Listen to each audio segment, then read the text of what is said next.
महाविकास आघाडीचा मेळावा आहे। उद्धव ठाकरे पोहोचलेले आहेत, शरद पवार पोहोचलेले आहेत, त्याचबरोबर काँग्रेसचे बाळासाहेब थोरात सुद्धा आपल्याला पाहायला मिळत आहेत। भारताचं संविधान मेळाव्यातली ही दृश्य आपण छत्रपती शिवाजी महाराजांच्या पुतळ्याला पुष्पहार उद्धव ठाकरे यांनी अर्पण केलेला आहे। आज महाविकास आघाडीचा मेळावा पार पडतोय। अनेक महत्त्वाचे नेते या ठिकाणी उपस्थित आहेत।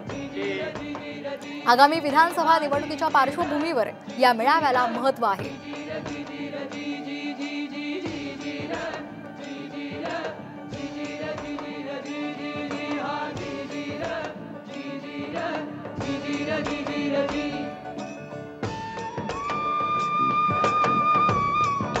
सर्वांनी एक जोरदार घोषणा द्यायची आहे।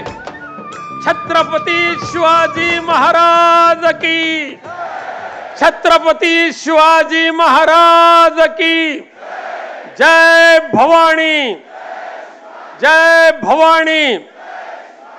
धन्यवाद। सर्वांनी खाली बसा।